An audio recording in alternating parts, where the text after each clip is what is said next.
приятели, днес ще ви представя един боец, който дълги години трупа много слава по международната сцена и въпреки многото боеве е останал любимеца на всички жени в България, уважайки този спорт и не само. Любимеца на борс женска аудитория, Светозар Савов. Здравейте, аз съм Светозар Савов, състезател съм по смесени бойни изкуства. В актива си имам 18 победи и 6 загуби до момента. Над 10 години ти търкаш с чужите тела ринговете из цяла Европа. Как започна цялото това нещо? При доста години, какво те вкара в ММА? Ами, както може би повечето момчета казват, всичко стана като на шега. Започна, както също всеки състезател съм започнал от някакъв спорт и съм тренирал борба преди това. Нормално човек в такава среда, в такава бойна, такъв спорт, нали?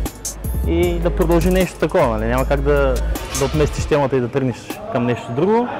Затова мои приятели тренираха ММА и покрай тях се запалих. Почнах с граплинг, лека по лека бокс, кикбокс и така навлязах в ММА средите. Добре, борбата само борба ли? През тези години, в 10-годишната възраст, предполагам, се сблъскал с боксерчета, разни други кикбоксери. Не си чул да влезеш в залата, сложиш ръкавиците и още тогава да почнеш да правиш ММА? Ами не точно, защото до 12 класа съм тренирал само борба. Бях в спортното училище в Русе, там завърших.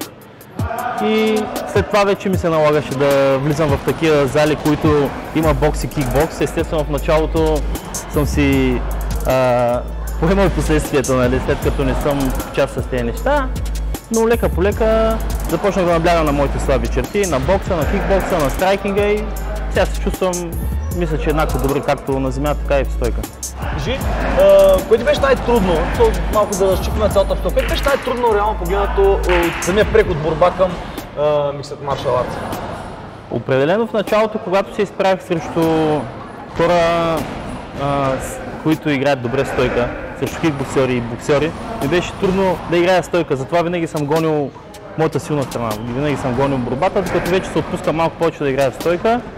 Както казах, чувствам се вече еднакво добре, но отначало беше много трудно срещу такива съперници.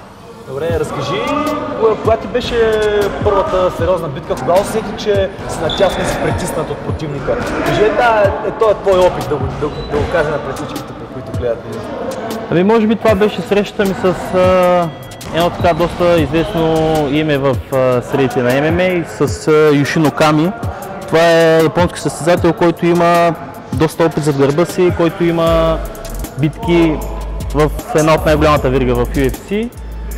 Тогава няма да влизам в подробности как се случи тая битка и как попаднах в нея, просто със сигурност тогава нивата ни не бяха на едно, той беше много по-опитен от мен, но човек не трябва да се избира противници, трябва да излиза срещу всеки един, за да расте и да се изгражда по този начин. И затова... Какво си склонен да се решиш и какво си остава за себе си? Какво е порок? Какво си остава да продължаваш да правиш въпреки спорта и въпреки че хората казват, че не е окей, за един спортист, като идеален спортист, разбира се? Да, пороци има със сигурност всеки един човек, така че няма да се изкарвам сега в момента някакъв ангел едва ли не. Просто, може би аз обичам да се забавлявам, но естествено това е в рамките на нормалното и все пак фокуса ми е в момента ми е към спорта и затова не мога да си позволявам прекалено да отивам към тези крайности, да прекалявам с някакви купони или такива неща, но както всеки млад човек, нормално е и аз харесвам тези неща. Ти сте с улица, разделени пенките да нападнат в някое заведение, примерно, и какво се разпускаш с приятели? Как да ме нападнат, силно казано, но някакъв интерес нормално, още повече, че в момента, нали, когато нещо е актуално и когато си известен по един или друг начин, това някакси кара жените още повече да имат интерес към теб и не са ме нападали, но със сигурност е имало интерес. Какво си мислиш всеки път преди да излезем на среща? Какво те мотивира?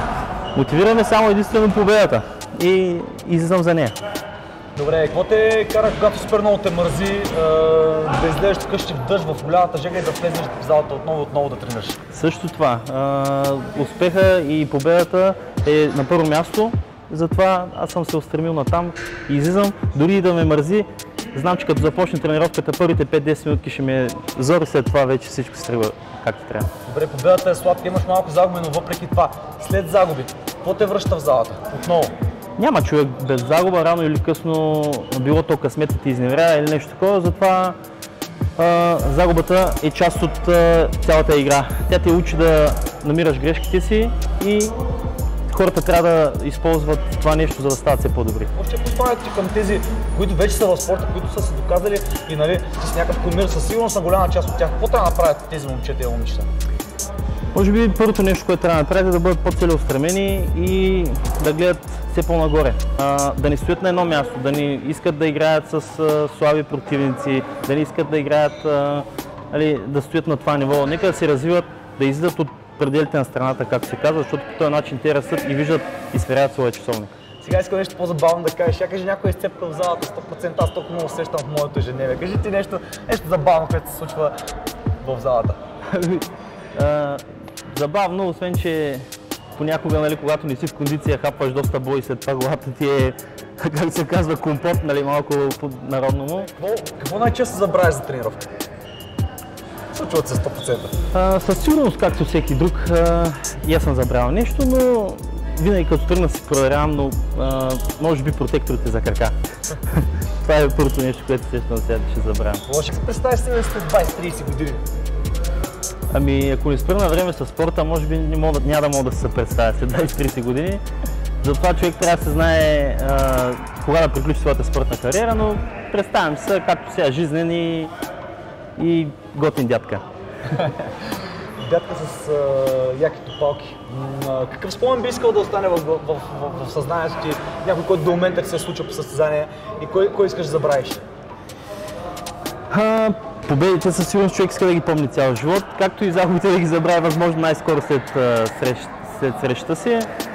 Някои съм ги забравял дори и след самата среща. Случва ми се, нали, няма да ли съм подробно, след една среща така малко един неправомерен удар с глава и изтрихна ми касетата, както се казва, за 2-3-5 минутки, след което върнах лентата и влязох в час и разбрах какво е станало, но малко късно. Слушайте един наистина човек за пример в бойните спорта, така че вижте какво ще ви покаже. Избрал съм 3 техники, които ще покажа. Със сигурност няма да измисля топлата вода и затова просто това са нещата, които на мен ми прилягат, които аз използвам в своята игра. Тук е момента да кажа и че това, че на мен ми стават, не значи, че на всеки един от състезателите и спортистите ще стане. Всеки трябва да използва своите силни страни и да хване своята техника.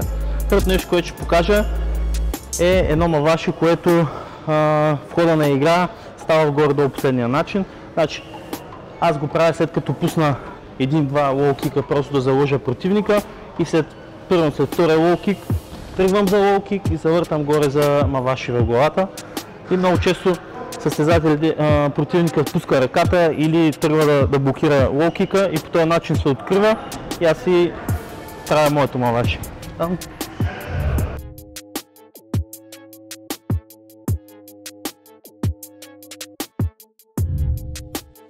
Следващата техника е едно така елементарно изглеждащо движение, но в същото време работи и съм го правил не веднъж.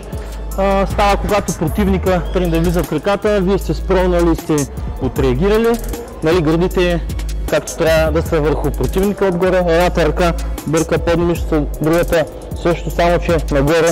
От тук десния крак просто трябва да се пусне и да отиде да попре да блокира неговото коляно, за да не може той да стъпи и става следното нещо.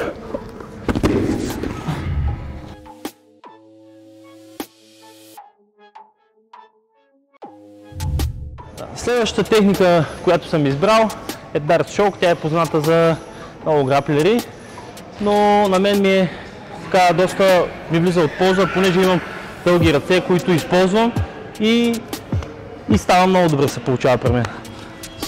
Получава се от същата позиция, когато противникът тръгне да влиза, спронали сте, от тук едната ръка бърка под мишницата, другата минава на тила, хващам си ръцете, само натискам главата, за да може да го завъртя. С завъртането вече вкарвам моята ръка плътно, максимално дълбоко, оттам другата минава по гърба, хващам по бицепса Сядам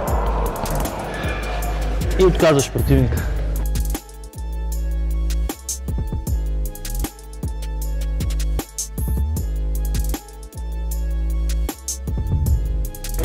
Въпреки че свикнах вече да ям бой и този път научих нещо, добре ме подредиха, но по този начин се изграждат знанията.